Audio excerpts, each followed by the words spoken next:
Welcome back to Life's Challenge. My name is Avital, and this week's Parsha is the double Parsha of Acharei-Kedoshim.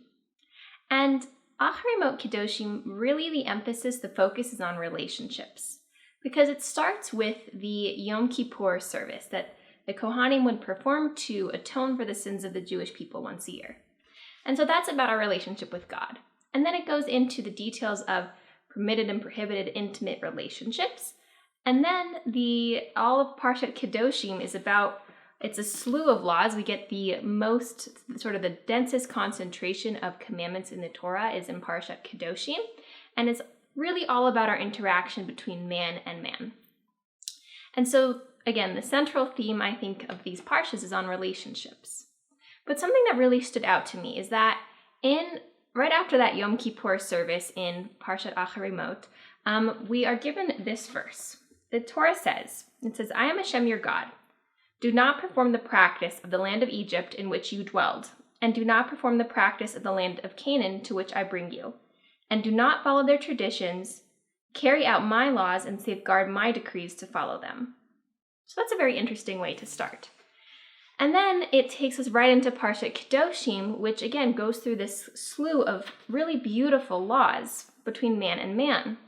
A few of the ones that really stood out to me were that we are commanded to sort of save off a portion of our field, of our crop for those who are poor, that they should be able to come and take, not to steal, not to lie, to make sure that we pay our workers on time, not to gossip, not to hate other people, to honor the elderly, be kind to the strangers, and be honest in our courts. That's just a few of the ones that stood out to me amongst all of the laws. Those are especially advanced practices for the time that this was written.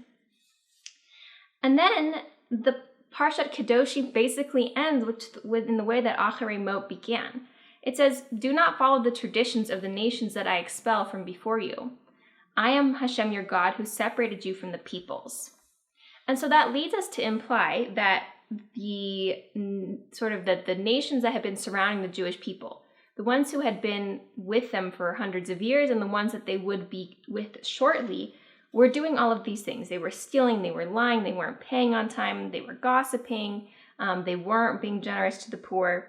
And that God is telling us, it's saying that it is imperative that we should be different, that God separated us from these nations. He made us different, that those practices are what they are for those nations, but for us, God has expectations that we should be better, that not better than other people. I just mean that we should have practices that are different and that are better for ourselves. And I thought that was a very beautiful concept, that God is essentially giving us the permission, or telling us even that it's a command to be different from the other nations. Taking that in on a little bit of a more personal level, how often are we surrounded by people where there is a certain trend, or there's a certain lifestyle, or there's something going on around us, and it is the popular thing, it is the way everybody else is living, but it doesn't feel right for us. How often are we, again, in these sort of social situations where we're like, oh, everybody's doing a certain thing, everybody is reaching these milestones in life, and I'm not. And I think what's so beautiful about this Parsha, what's so beautiful about these two ideas of, trying to remain different and separate from the other nations, is that, again, we have the permission to do so. We have the permission to be different.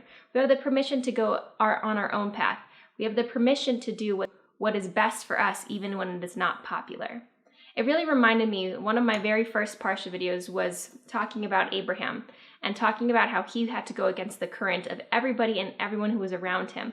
It's like swimming against the current. And I think that can be challenging sometimes, but it's really nice to know that the Torah really supports the idea of that it's okay to do what's different from other people. It's okay to go our own way, to be unique, to develop in our own ways. And I think that's a message that we can all use and benefit and learn from. So I wish you all a wonderful week and a Shabbat Shalom, and I look forward to speaking with you next time.